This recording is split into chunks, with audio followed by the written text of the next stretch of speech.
Let's talk about now embolism. When we define an embolism, basically it's any intravascular mass. Now we have to go back to physics. What do we define a mass as? A solid, liquid, or gas that is now carried downstream from the point of origin where it forms or enters and now travels to a distant site and causes an occlusion, typically somewhere else in the body. The composition of the emboli, 98 to 99% of all emboli that you clinically come across or on the USMLE is from a thrombus. Other sources of emboli is when you have complex plaques of atherosclerosis. These plaques, because of the constant flow of blood and the variation in pressure when you're going through systole and diastole, and if you have hypertension, further bariatrial trauma, you can loosen these very brittle plaques. They can now break off, and we have atheromatous emboli and causing occlusion and infarction. Fat emboli, when you think of bone fracture, especially in adults, because that's fatty marrow, or you have large crushing soft tissue injuries like in the pelvis, where you have a lot of fat there that can now be released.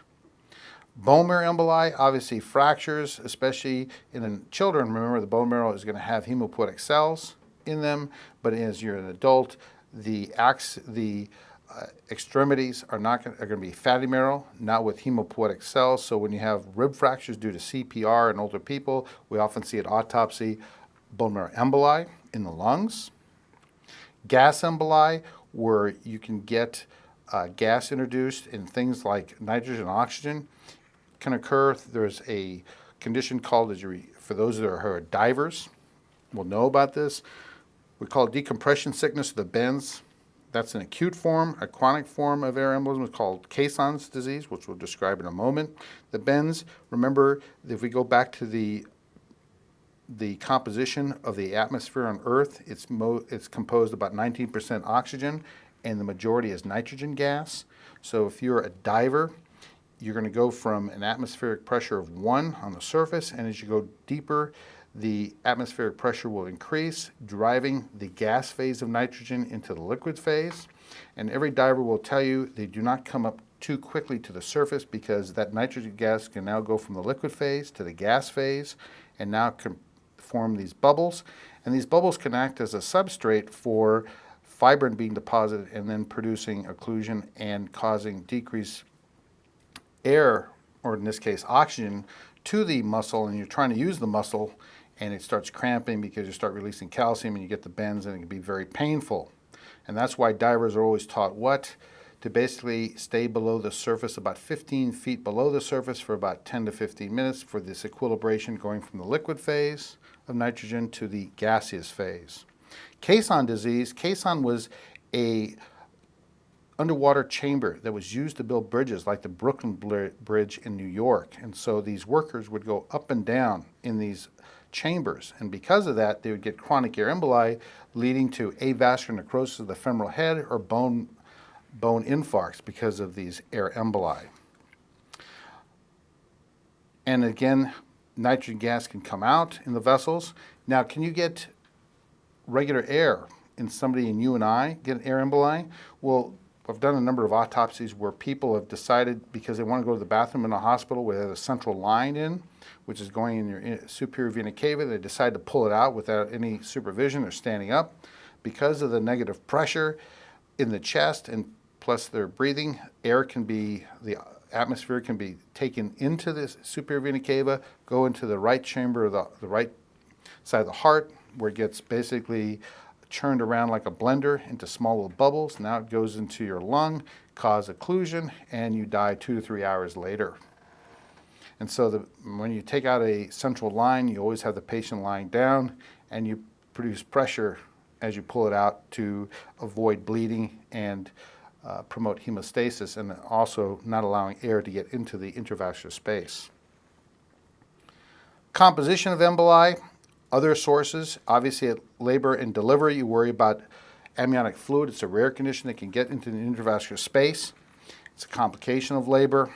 If you don't have, obviously, the rupture of the membranes prior to delivery, it can get into the maternal circulation. And what's going to be the problem is that there are a number of substances in the amniotic fluid that can be vasoconstriction, like in the pulmonary circulation, but remember that the amniotic fluid contains a lot of desquamated squamous cells from the fetus.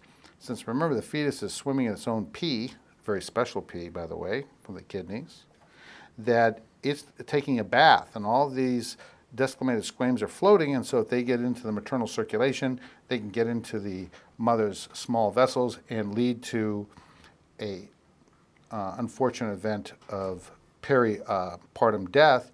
Because remember, what are the signs and symptoms of a pulmonary embolus?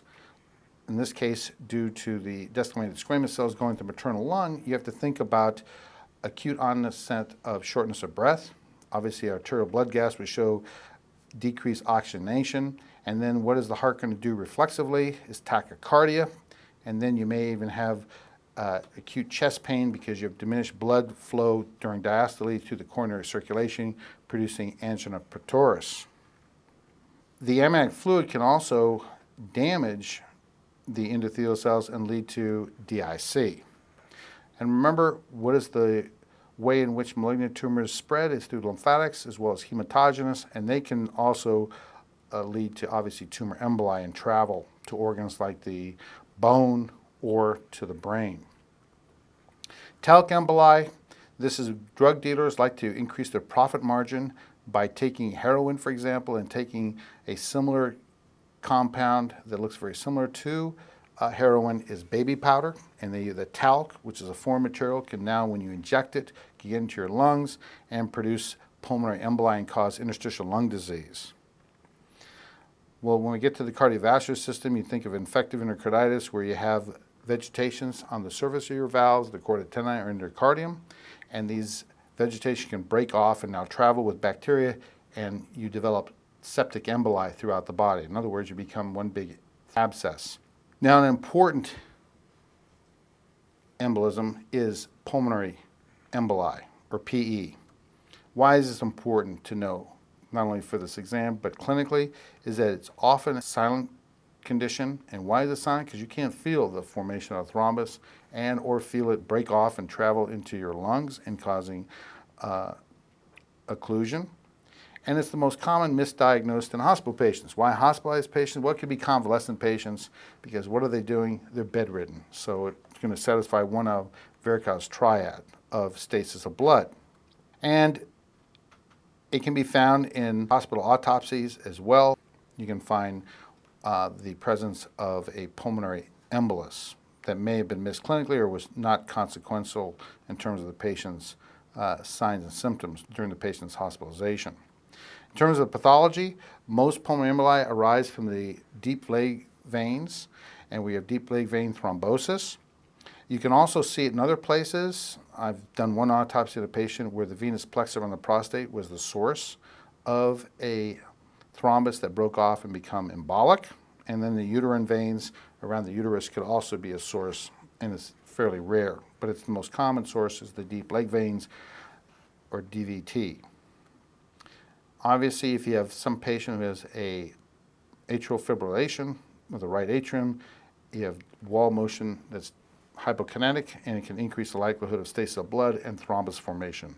And the right side of the heart is always checked at autopsy to make sure, as well as on a echo to make sure that there's no issue in terms of thrombus forming and then breaking off and becoming a PE. The diagnosis, you can look at the VQ scan mismatch in terms of ventilation and perfusion. Doppler, obviously the deep leg veins, we have decreased flow. You suspect a deep leg vein thrombosis. And then you may even look at, since you're forming a thrombus, you have to worry about D-dimers can be increased, like in DIC, because there's also going to be a fibrolytic pathway being initiated. In terms of pulmonary emboli, what are the outcomes? About 75% of the time, it shows no clinical signs or symptoms or complications because the fibrolytic pathway is taken care of, depending upon how much of the lung is involved in terms of the occlusive process. About 15% can go on to infarction of a localized area within the lung.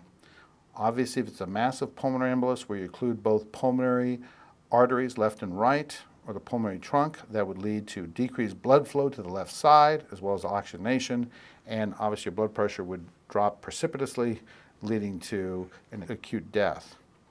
And then for those that are showering the lung with small fibrin platelet thrombi and going to the small vessels, the lung has time to now go through the process of organization and recanalization, where basically you've occluded the vessels, so you're going to increase peripheral vascular resistance in the lungs, and it can lead to pulmonary hypertension or secondary pulmonary hypertension, and then lead to cor pulmonale. Systemic arterial emboli mostly arise in the heart, especially on the left side, because most of the time we see infarction or damage to the heart is on the left side. It can also occur on the right. And most arterial emboli cause infarction. And the common sites of infarction, obviously it's traveling from the heart, go to the lower extremities, your toes, your feet. It can go through the carotids and vertebral vessels to the circle of Willis and lead to brain infarcts. It can go through the superior and inferior mesenteric arteries, leading to infarction of the intestine, go through the renal arteries, leading to infarct in the kidney, and the splenic artery, which is a branch of the celiac trunk, which could also lead to splenic infarction.